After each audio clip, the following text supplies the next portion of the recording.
नमस्कार, hornbill TV देख रहे हैं आप। मैं हूं आपके साथ विशाल गर्ग। इस वक्त की बड़ी खबर का रुख करेंगे। नरेंद्र मोदी का शपथ ग्रहण समारोह। आज मोदी तीसरी बार लेंगे प्रधानमंत्री पद की शपथ। उत्तराखंड बीजेपी के 350 से ज्यादा नेता कार्यक्रम में होंगे शामिल। मुख्यमंत्री धामी महेंद्र भट्ट समेत तमाम दिग्गज नेता समारोह में रहेंगे मौजूद। तीसरी बार प्रधानमंत्री नरेंद्र मोदी के प्रधानमंत्री बनने से बीजेपी उत्साहित। तो ये बड़ी खबर आपको बता रहे हैं, जहां पर प्रधानमंत्री नरेंद्र मोदी आज तीसरी बार प्रधानमंत्री पद की शपथ लेंगे और इस दौरान उत्तराखंड से 350 से ज़्यादा नेता आज दिल्ली पहुंचे हुए हैं। इस दौरान मुख्यमंत्री पुष्कर सिंह धामी, महेंद्र भट्ट समेत तमाम दिग्गज नेताओं का जमावड़ा दिल्ली में लगा हुआ है। और संवाददाता हिमांशु गौड़ हमारे साथ जुड़ चुके हैं। हिमांशु, क्या कुछ ज़्यादा जानकारी मिल रही है? कौन कौन नेता दिल्ली के लिए रवाना हो गए हैं? जी, बिल्कुल विशाल। देखिए, लोकसभा चुनाव संपन्न हो गए हैं और ऐसे में अब आज जो है मोदी सरकार की जो तीसरी कार्यकाल है उसका आज से शुभारंभ होने जा रहा है। प्रधानमंत्री मोदी जो है शपथ ग्रहण करने जा रहे हैं और ऐसे में भाजपा के तमाम दिग्गज नेता देश भर की अगर मैं बात करूँ तो 8,000 से ज्यादा जो है नेता दिल्ली पहुंच रहे हैं। इसी के साथ ही उत्तराखंड की बात करूँ तो 300 से अधिक नेता जो है दिल्ली के लिए रवाना हो गए हैं। मैं बात करूँ मुख्यमंत्री पुष्कर सिंह धामी की, प्रदेश अध्यक्ष महेंद्र भट्ट के, कैबिनेट मंत्री, तमाम कैबिनेट मंत्री जो हैं वो दिल्ली पहुंचे हैं। ऐसे में बड़ी उत्साहित इस समय भारतीय जनता पार्टी नजर आ रही है मोदी सरकार के तीसरे कार्यकाल को लेकर। वहीं वीआईपी अगर मूवमेंट की बात की जाए तो तमाम देशों के राष्ट्रीय अध्यक्ष, चाहे बांग्लादेश हो, नेपाल हो, भूटान हो, श्रीलंका हो या मोइजू हो, तमाम जो देशों के राष्ट्रीय अध्यक्ष हैं वो लगातार दिल्ली पहुंच रहे हैं। ऐसे में वीआईपी मूवमेंट लगातार कहीं न कहीं तेज दिल्ली में इस समय मौजूद हो रहा है और दिखाई दे रहा है कि किस प्रकार नरेंद्र मोदी के जो तीसरा कार्यकाल है उसको लेकर लोग उत्साहित यहाँ पर नजर आ रहे हैं। अच्छा हिमांशु, प्रधानमंत्री नरेंद्र मोदी आज शपथ लेने जा रहे हैं। इस दौरान क्या चर्चाएं भी है? किस तरह की चर्चाएं हैं मार्केट में? जी, बिल्कुल विशाल। देखिए, प्रधानमंत्री मोदी शपथ लेने जा रहे हैं। इससे पूर्व उन्होंने जो है राजघाट महात्मा गांधी की जो समाधि स्थल है वहां पर श्रद्धांजलि अर्पित की और एक नारा जो भारतीय जनता पार्टी हमेशा से कहते आई है कि अटल जी ने बनाया है, मोदी जी संवारेंगे, तो इसके लिए अटल बिहारी वाजपेयी की जो है समाधि स्थल पर नरेंद्र मोदी जी पहुंचे हैं। और इसके बाद अब जाकर शाम को ठीक 7:15 का जब समय होगा उस समय मोदी अपने तीसरे कार्यकाल का शुभारंभ करेंगे और 7:15 पर आज जो है शपथ प्रधानमंत्री मोदी लेंगे। इसी के साथ है उनके साथ जो है 4 दर्जन से अधिक जो है कैबिनेट मंत्री और राज्य स्वतंत्र मंत्री हो या राज्य मंत्री हो, तमाम ये जो है 4 दर्जन से ज्यादा मंत्री इस बार शपथ लेते हुए लेंगे। तो कहीं न कहीं एक उत्साह जो है नजर आ रहा है। मार्केट अगर बाजार की मैं बात करूँ तो भारतीय जनता पार्टी के तमाम जो प्रदेश कार्यालय हैं या राष्ट्रीय कार्यालय जो दिल्ली का है वहाँ पर जो है बड़ी संख्या में उत्साह में कार्यकर्ता नजर आ रहे हैं। लगातार उत्साहित जो है कार्यकर्ता दिख रहे हैं। हिमांशु, प्रधानमंत्री नरेंद्र मोदी के साथ कौन कौन से ऐसे बड़े नेता भी हैं जो शपथ ले सकते हैं या फिर जो पुराने चेहरे हैं? जी, बिल्कुल विशाल। देखिए, शपथ की अगर मैं चर्चाओं की बात करूं तो तमाम राष्ट्रीय अध्यक्ष जैसे जेपी, अगर मैं बात करूं गृह मंत्री स्वयं अमित शाह शपथ लेते हुए नजर आ सकते हैं। उसी के साथ रक्षा मंत्री जो है राजनाथ सिंह वो शपथ लेते हुए नजर आ सकते हैं। वित्त मंत्री निर्मला सीतारमण शपथ लेते हुए नजर आ सकती हैं। ओम बिरला जो है लोकसभा स्पीकर हैं वो शपथ लेते हुए नजर आ सकते हैं। ऐसे में जो है भारतीय जनता पार्टी ये, क्योंकि इस बार गठबंधन की सरकार है तो ये कोशिश जरूर भाजपा करेगी कि जो बड़े विभाग है, चाहे मैं वित्त की बात करूँ, रक्षा की बात करूँ या गृह की बात करूँ, ये तमाम जो बड़े विभाग हैं वो अपने पास रखें और जो अन्य विभाग हैं वो सहयोगी दलों को, चाहे जेडीयू हो, टीडीपी हो, उनके पास ये विभाग चले जाएं। ये कोशिश जरूर भाजपा करी होगी। तो एक दिलचस्प इस बार मंत्रिमंडल जो है वो देखने को यहाँ पर मिलेगा। बिल्कुल हिमांशु, बहुत बहुत शुक्रिया आपका तमाम जानकारी साझा करने के लिए। उत्तराखंड में एक एक मंत्री के पास कई कई विभाग हैं। लोकसभा चुनाव समाप्त हो चुके हैं, नई सरकार का गठन होने वाला है, लेकिन उत्तराखंड सरकार में मंत्रिमंडल विस्तार को लेकर भी चर्चाएं तेज हो गई हैं। इस रिपोर्ट में देखिए।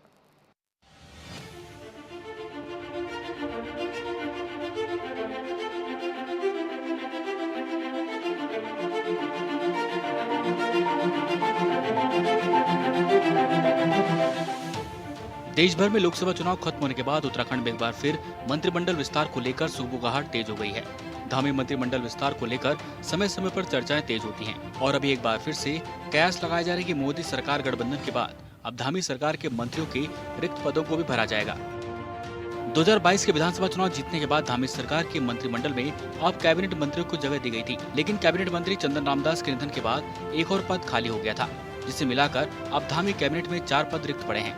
देखिए ये निर्णय हमारे मुख्यमंत्री श्री पुष्कर सिंह धामी जी लेंगे, हमारी सरकार लेगी। इसमें किसी को भी बोलने का या कटाक्ष करने का कोई नहीं बनता है कि कोई दूसरा विपक्ष आकर हम पे कटाक्ष करे, क्योंकि हमारी सरकार का मामला है और सरकार बहुत जल्दी ऐसे निर्णय लेगी। माननीय पुष्कर सिंह धामी जी विकास कार्यों से लेकर के तमाम सभी को साथ लेकर के चलने का काम करें। तो मुझे लगता है कि जो भी निर्णय लेंगे पुष्कर सिंह धामी जी अच्छा निर्णय लेंगे इस प्रदेश के हित में और जनहित में, और इस प्रदेश की जो विकास की गति है उसको आगे और चलाने के लिए क्या क्या और कार्य अच्छे हो सकते हैं, इन सब पर भी विचार और मंथन माननीय पुष्कर सिंह धामी जी कर रहे हैं। उत्तराखंड कैबिनेट विस्तार की चर्चाएं आए दिन होती रहती हैं। 4 मंत्री पद खाली, लिहाजा अब कैबिनेट विस्तार होगा और कब किसे मंत्री का पद दिया जाएगा ये आगे की बात है। लेकिन मौजूदा वक्त में किस मंत्री के पास कितने विभाग हैं, इसे जानने की जरूरत है। बात करें सीएम पुष्कर सिंह धामी की तो उनके पास 29 विभाग हैं। वही मंत्री सतपाल महाराज के पास 10 विभाग, मंत्री प्रेम सिंह अग्रवाल के पास 7 विभाग, मंत्री धन सिंह रावत के पास 4 विभाग, मंत्री गणेश जोशी के पास 9 विभाग, मंत्री सुबोध उनियाल के पास 4 विभाग, मंत्री सौरभ बोगड़ा के पास 6 विभाग, वहीं मंत्री रेखा आर्य के पास 4 विभाग हैं। ऐसे में देखा जाए तो सबसे अधिक विभागों का बोझ मुख्यमंत्री पुष्कर सिंह धामी के पास है। हालांकि जो पद रिक्त हैं उन्हें भरने का पूरा विशेषाधिकार मुख्यमंत्री पुष्कर सिंह धामी को है। ऐसे में संभावना जताई जा रही है कि मुख्यमंत्री पुष्कर सिंह धामी अपने ऊपर के कुछ विभागों का बोझ कम कर सकते हैं और जो मंत्रिमंडल में रिक्त पद पड़े हैं उन्हें भर सकते हैं। तो वहीं दूसरी ओर धामी मंत्रिमंडल विस्तार को लेकर अब एक बार फिर सियासत गर्मा गई है। देखिए, लोकसभा चुनाव संपन्न हो गए हैं और जनता ने जो जनादेश दिया है वो खंडित जनादेश है। वो किसी एक पार्टी को तो जनादेश मिला नहीं है, लेकिन उत्तराखंड में 5 लोकसभा सीटें फिर से भाजपा ने जीती है, इसमें कोई दो राय नहीं है। लेकिन 2019 के मुकाबले भाजपा का वोट प्रतिशत भी गिरा है और भाजपा की लीड भी जो है हम कम करने में कामयाब रहे हैं। लेकिन राज्य में मंत्रिमंडल के पद लंबे समय से खाली हैं, उनको धामी सरकार क्यों नहीं भर पा रही है? हम पहले से कह रहे हैं कि जो है उससे राज्य के विकास पे फर्क पड़ रहा है। जनता को अगर ज्यादा मंत्री मिलेंगे तो ज्यादा जगह जो है अपनी बात रख सकेंगे राजकाज में और विभागीय कार्य में, निश्चित तौर पर उससे सुगमता होगी। लेकिन सरकार लगातार मनमानी कर रही है। अब देखते हैं कि 5 लोकसभा सीटें जीतने के बाद भी मंत्रिमंडल का विस्तार होता है या नहीं होता है। कांग्रेस के प्रदेश प्रवक्ता शिषपाल सिंह बिष्ट का कहना है कि राज्य में लंबे समय से मंत्रिमंडल के पद खाली हैं। अब ऐसे में जनता ने जिस तरीके से भारतीय जनता पार्टी को 5 लोकसभा सीटें जिता दी है, तो देखने वाली बात होगी कि राज्य में मंत्रिमंडल के पद रिक्त पड़े हैं और उन्हें सरकार कब भरती है। शिषपाल सिंह बिष्ट ने बीजेपी पर तंज कसते हुए कहा कि बीजेपी में एक अनार 100 बीमार वाली कहावत है। बीजेपी में सब कुछ ठीक नहीं चल रहा है और बीजेपी में गजब अंतर्द्वंद है, इसलिए 2 साल से पद भरे नहीं जा रहे हैं। निश्चित तौर पर मैं पहले से ही कई बार कह चुका हूं कि भाजपा के अंदर सब कुछ ऑल इज वेल नहीं है, सिर्फ फुटबॉल चल रही है, नूरा कुश्ती का खेल चल रहा है और सभी लोग जो है अपने अपने पक्ष के लोगों को मंत्रिमंडल में शामिल करना चाहते हैं, इसीलिए मंत्रिमंडल का विस्तार नहीं होता। भाजपा भले ही कितने अनुशासन की बात करे, लेकिन जो है सरकार बनने के 2 साल बाद भी अगर मंत्रिमंडल का विस्तार नहीं हुआ है तो ये यूं ही नहीं होगा। इसके बड़े कारण होंगे और वहां पर जो पावर गेम चल रहा है, जो भाजपा के पूर्व मुख्यमंत्री और वर्तमान मुख्यमंत्री में नोरा कुश्ती चल रही है, वो इसी का परिणाम है कि मंत्रिमंडल का विस्तार नहीं हो रहा है। अब देखते हैं मंत्रिमंडल का विस्तार होता है या नहीं होता है।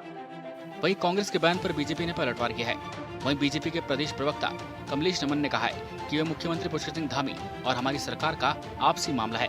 मुख्यमंत्री पुष्कर सिंह धामी विकास कार्यों को लेकर संजीदगी से काम कर रहे हैं और हो सकता है कि मुख्यमंत्री पुष्कर सिंह धामी जल्दी मंत्रिमंडल के रिक्त पद भर दें।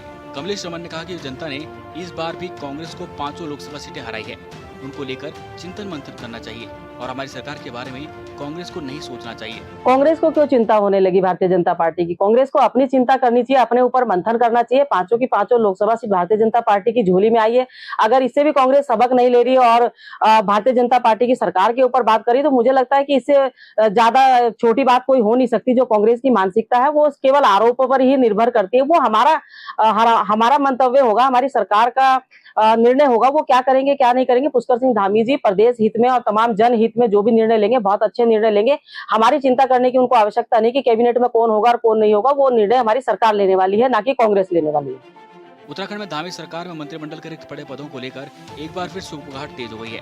ऐसे में संभावना जताई जा रही है कि जल्दी मुख्यमंत्री पुष्कर सिंह धामी अपनी मंत्रिमंडल का विस्तार करेंगे। लेकिन 39 विधायकों में से किन्हें मंत्रिमंडल में जगह दी जाती है, ये देखना दिलचस्प होगा।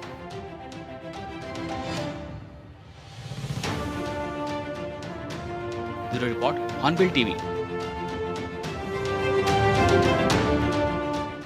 लोकसभा चुनाव में उत्तराखंड के 35 से ज्यादा गांव के लोगों ने वोट बहिष्कार किया था।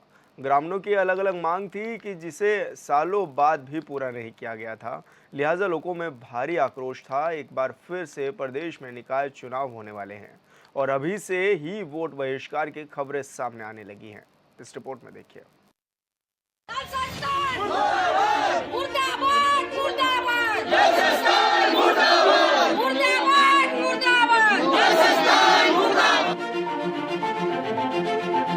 जब आज हम 40 साल से लोहाघाट में रह रहे हैं, पानी रोज के रोज, बारिश के दिनों में भी वही हालत, तीसरे दिन पानी मिल रहा है। मैं कह रही हूँ अगर इस पानी का निराकरण नहीं होता जनता के लिए तो इस बार नगर के चुनाव का बहिष्कार किया जाएगा, बहिष्कार किया जाएगा। लोहाघाट में फिर वोट बहिष्कार की चेतावनी, ग्रामीणों ने दी शासन प्रशासन को चेतावनी। तस्वीरें उत्तराखंड के पहाड़ी जनपद चंपावत के लोहाघाट की हैं। लोगों में शासन प्रशासन के खिलाफ आक्रोश है और जायज भी है, लेकिन अधिकारी मानने को तैयार नहीं। और अगर ऐसा नहीं है तो महिलाओं से लेकर बुजुर्ग तक सड़कों पर नारेबाजी क्यों कर रहे हैं? जब कभी भी मौका मिलता है तो शासन और प्रशासन के लोग कहते हैं कि विकास कार्य तेजी से किए जा रहे हैं, फिर भी इस तरह की तस्वीरें मीडिया की सुर्खियां बनना ही सरकारी दावों पर सवाल है। जब आज हम 40 साल से लोहाघाट में रह रहे हैं, पानी रोज के रोज, बारिश के दिनों में भी वही हालत, तीसरे दिन पानी मिल रहा है। मैं कह रही हूँ अगर इस पानी का निराकरण नहीं होता जनता के लिए तो इस बार नगर के चुनाव का बहिष्कार किया जाएगा, बहिष्कार किया जाएगा। दोषी इसमें जल संस्थान है, मुख्य दोषी, मुख्य मुलजिम जो है जल संस्थान है। दूसरे मुलजिम है सरकार, उसके जो नुमाइंदे जो बड़े बड़े पदों में, और तीसरे मुलजिम है इसमें विधायक क्षेत्रीय, जिनका दायित्व होता है इसको कौन करेगा पूरा। मेरी नजर में ये तीनों दोषी हैं। दूषित पेयजल आपूर्ति से लोगों में आक्रोश, जल संस्थान के खिलाफ की नारेबाजी, दूषित पानी पीने से बीमार हो रहे हैं लोग। चंपावत के लोहाघाट नगर में जल संस्थान की तरफ से की जा रही दूषित पेयजल आपूर्ति को लेकर लोहाघाट नगर की जनता में भारी आक्रोश है। स्थिति यह है कि लोहाघाट नगर की जनता, मातृशक्ति और जनप्रतिनिधियों ने लोहाघाट नगर में जल संस्थान प्रशासन के खिलाफ जुलूस निकालकर अपना आक्रोश व्यक्त किया।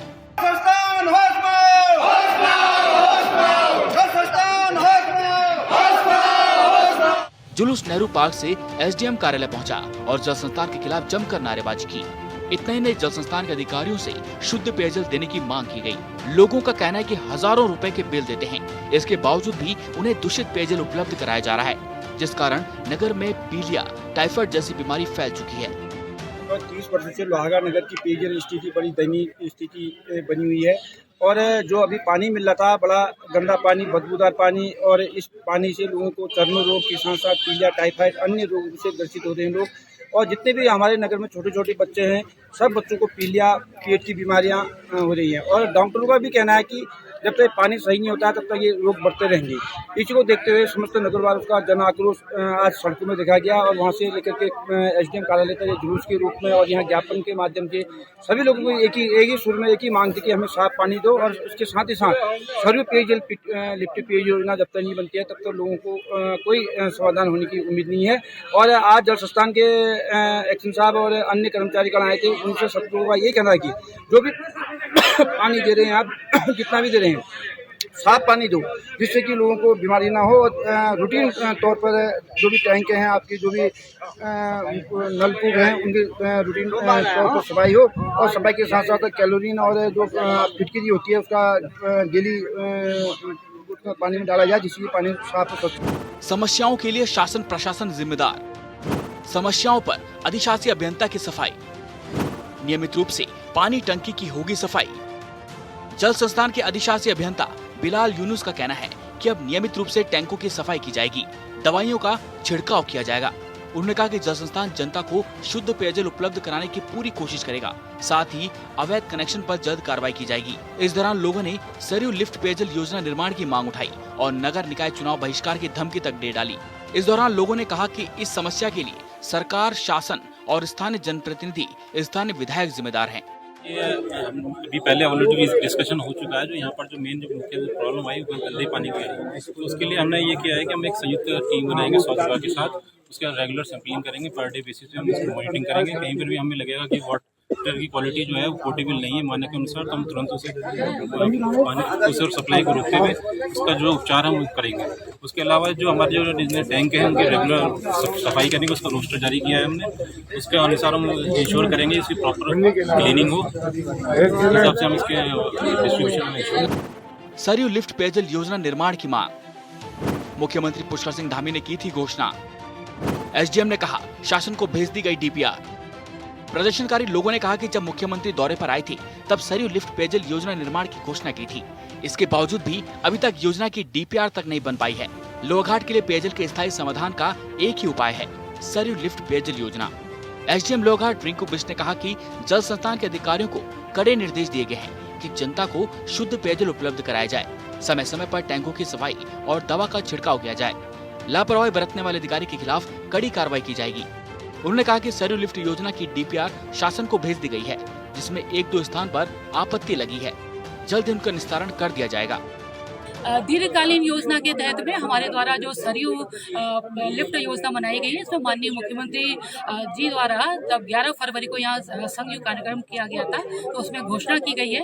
उसमें विभाग ने बड़ी त्वरित गति से कार्य करते हुए डीपीआर बना के भेज दी है। उसमें विभाग द्वारा बताया गया है कि 2 आपत्तियां लगी थी जिसका कि निराकरण कर दिया गया है। तो चूंकि ये दीर्घकालीन योजना है, इसमें लगभग 2 से 3 साल आवश्यक रूप से लगना संभावित है। तो हम लोग जो टेम्पररी और जो तात्कालिक उपाय के रूप में विभाग को हमने ये भी निर्देश दिए गए हैं कि अगर पानी की आपूर्ति नहीं हो रही है तो आप लोग टैंकरों की संख्या बढ़ाएं और उसका जो रोस्टर है उसको सार्वजनिक करें, सार्वजनिक स्थानों पर उसको पेस्ट करें, अखबारों के माध्यम से दें, सोशल मीडिया के माध्यम से दें, ताकि जो जिस समय आपका टैंकर आ रहा है वो टैंकर्स में लोग पानी भरने के लिए इकट्ठा हो सके। समस्त जनता से भी मेरा अनुरोध ये रहेगा कि आप लोग जहाँ पे हमारे जल स्रोत के गधेरे हैं वहाँ पर गंदगी ना फैलाएं, क्योंकि गंदगी फैलाने के लिए विभाग नहीं, कहीं ना कहीं हम ही लोग इसके लिए जिम्मेदार हैं।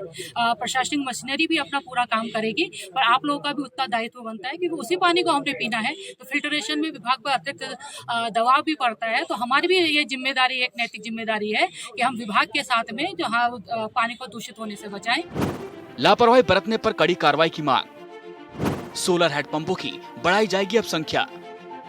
एसडीएम लोहाघाट रिंकू बिष्ट का कहना है कि नगर में सोलर हेड पंपों की संख्या बढ़ाई जाएगी। वहीं लोगों ने कहा कि नगर की जनता को शुद्ध पेयजल उपलब्ध कराना सरकार और शासन की प्राथमिकता है। जल संस्थान समय समय पर टैंकों की सफाई कर रखरखाव पर विशेष ध्यान दे, साथ ही लापरवाही बरतने पर कड़ी कार्रवाई की जाए। सरयू लिफ्ट योजना बनने तक छोटे छोटे स्रोतों से पेयजल टैप किया जाए। स्थानीय लोगों ने एक बार सरयू लिफ्ट पेयजल योजना निर्माण को लेकर मुख्यमंत्री के नाम ज्ञापन सौंपा है। तो विभाग को मेरे द्वारा कड़े निर्देश जारी कर दिए गए हैं कि जितने भी शहर और शहर के आसपास टैंक है उनकी आप एक रोस्टर बेसिस पर आप सफाई करेंगे और जो सफाई करेंगे उसमें मेंशन होगी और उसका सफाई का रोस्टर हमारे साथ शेयर होगा और हम जितने भी जनप्रतिनिधि हैं, हमारा रेवेन्यू का स्टाफ है, उसके द्वारा हम इस चीज़ को मॉनिटरिंग करेंगे। साथ ही क्योंकि नगर की जो हमारी पेयजल की लाइनें हैं वो काफ़ी पुरानी लाइनें हैं और वर्तमान में वास्तविकता ये है कि उसके पुनर्गठन की आवश्यकता है, जिसमें कि एक अच्छा अमाउंट लगेगा। तो जिला योजना में उसको रखा जाएगा। अगर हमें एक मुश्त धनराशि मिल जाती है तो शहर के लिए बहुत बड़ी खुशखबरी होगी। अदरवाइज हम इसको कोशिश करेंगे कि 2 या 3 फेजेस में हम ये शहर की जो हमारा पाइपलाइन है इसका पुनर्गठन किया जाए। साथ ही जिला योजना में इस बात का भी पूरा प्रयास किया जाएगा कि जो सोलर हैंडपम्प है उनकी संख्याएं बढ़ाई जाएं। कहीं पर अगर टैंक बन सकता है और कुछ गधेरे हमारे, क्योंकि हमारे जो लोहाघाट है, चंपावत है, इसमें बहुत सारे गधेरे आते हैं, तो कहीं अगर हमें इस बात का रहता है कि वहाँ पे हमें पानी मिल सकता है तो आज हमारी टीम भ्रमण करेगी कि वहाँ हमारा अगर पानी है तो हम उसको टेप लें उस पानी को, तो जो हमारी नगर है और आसपास की हमारे गांव की जनता है उसको पानी की आपूर्ति हो सके। नहीं दिया ध्यान तो वोट बहिष्कार तय। लोकसभा में हजारों लोगों ने किया था वोट। लोकसभा चुनाव में वोट बहिष्कार की घोषणा ने शासन और प्रशासन की नींद उड़ाकर रख दी है। वोटिंग खत्म होने के बाद सीएम ने आनन फानन में अधिकारियों को दिशा निर्देश दिए, क्योंकि खबर नेशनल मीडिया की सुर्खियां बन गई थी। अब निकाय चुनाव से पहले ही वोट बहिष्कार की चेतावनी दी जाने लगी है। जरूरत है वक्त रहते समस्याओं का समाधान किया जाए, नहीं तो इस बार भी वोट बहिष्कार तय है। Bureau report, hornbill TV.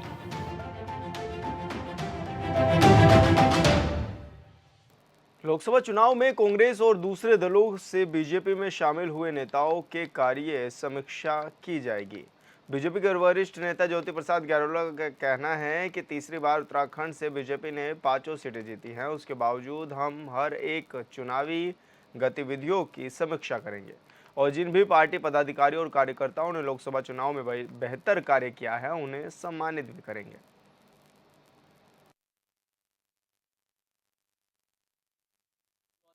देखिए, भारतीय जनता पार्टी जिस प्रकार का दल है वह अपने हर कामकाज की नियमित तौर पर समीक्षा करती रहती है और वास्तव में यही हमारी ताकत भी है कि हम लगातार, चाहे जीत हो चाहे हार हो, उन सब से हम सबक लेने का काम करते हैं और उनकी गहराई से चिंतन मनन समीक्षा करते हैं। उत्तराखंड में भारतीय जनता पार्टी को जो 5 सीटों पर ऐतिहासिक जीत मिली है उसमें भारतीय जनता पार्टी में के सभी कार्यकर्ताओं का बहुत बड़ा योगदान है। तो इसलिए भारतीय जनता पार्टी का हमेशा मानना रहा है, क्योंकि हम ऐसी पार्टी हैं जो बूथ पर लगातार काम करने को लेकर हम तत्पर रहते हैं। तो धीरे धीरे भारतीय जनता पार्टी उन सब बातों की भी समीक्षा करेगी।